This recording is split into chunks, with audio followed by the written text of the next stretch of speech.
Alright, so somebody asked me about Gaspacho, so we're going to make a really quick Andalucian Gaspacho. You're going to have lots of arguments as to whether it's the original recipe or not, because people do add different things to it. But the first bits I'm going to put in is traditional, and then I'll add a couple of extra bits that I like. So first and foremost, ripe tomatoes, beautiful. About 8 to 10. Some of these are quite small tomatoes. Some people, again, I just speak as I find, but some people will cut the little circles out. I've never noticed a difference once you blend them. They all seem to just, they'll be obliterated. And I've got a little food mixer here, ready to go. Nothing else in here at the moment.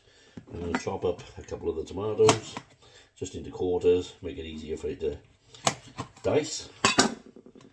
And as soon as I've got a couple of them in, we'll get the old mixer on. Tip a drop of water, ordinary cold water, just to help it blend. There's a cupful there, probably a bit too much actually, but half a cupful probably do you. So this is not rocket science, it's a nice easy recipe.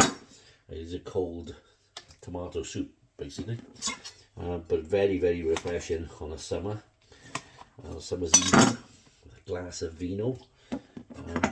I like it all year round. Nearly done.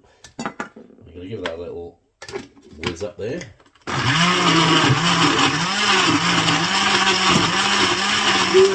That took that straight away, excellent. A couple more tomatoes to go in. I'm getting even lazier now. Look, I'm cutting them in half. I am taking the stalks out, but like I say, I'm not cutting the middles out. It's just time consuming and completely pointless, like teaching a dog to speak Norwegian. Right, there's just them ones, that should do it. There's quite a sharp knife. Put the 3 fingers in at the same time. Okay, give it a little black.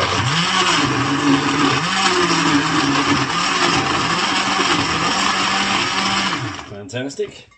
Okay, you'll see I've also chopped up a pepper. So about, you can use a whole pepper if you like. I've chosen a red one. I think the traditional recipe would be a green one, but the more red you put in it, so again, the more red you put in it, the better colour the soup turns out. It turns out a reddish colour. And on my point, there's a half a cucumber there, peeled. I've tried it peeled and unpeeled. I find absolutely no difference in the taste either way, but the green skin on the cucumber does colour the soup slightly browner. So again, taking the skin off, completely optional, but the reason I do it is just to keep the nice reddish pinky colour of those nice ripe tomatoes. Fantastic. Give it another whirl.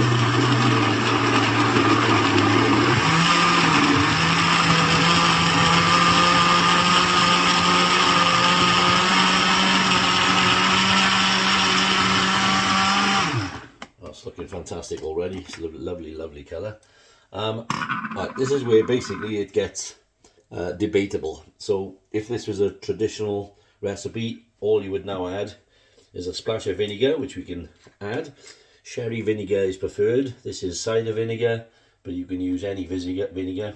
And it's just a, I don't know, tablespoonful, maybe 2 tablespoonfuls of vinegar, and a generous glug of a good olive oil. Now this one is actually from Aldi's, and it's one of the best ones on the market.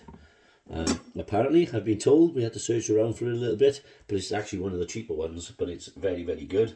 And a nice glug of olive oil, a glug. I don't know how much is in the glug. I say, do this all by ear, and then this is where it becomes debatable. So I've chopped up half an onion, just an ordinary onion. Again, a red onion would be probably better for colour, but that one is just an ordinary bog standard onion. I'm going to give it another whiz round.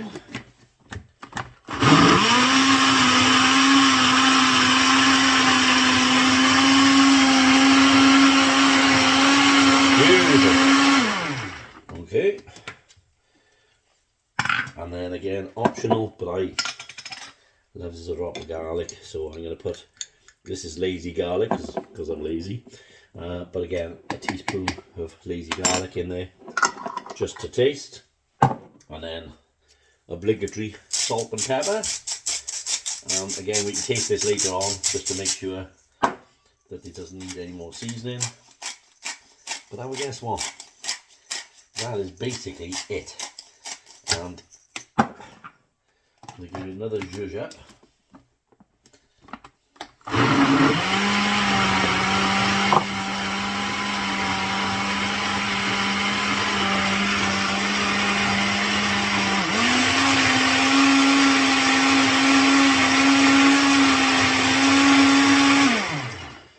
They say you can sieve it as well to get it really smooth, but I've tried it and it tastes just as nice if you give it a good old whirl around in the mixer until it's a sort of consistency like that, soup consistency.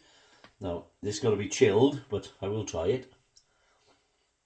Oh, magnifico. That is absolutely superb. So all that'll happen with this now, I'll keep mincing it for a bit just to get it smaller. The more you obviously whisk it, the better it, the smaller it becomes. Put it in the fridge overnight, and tomorrow you will have a fantastic soup. You can actually add a little dob of ice to it if you want to in the morning, and mix it up as well. And obviously finish off a little bit more salt, a little bit more pepper, and dice up some of those little veggies you just used, some cucumber, some tomato, garnish on the top. Boom! How long did that take?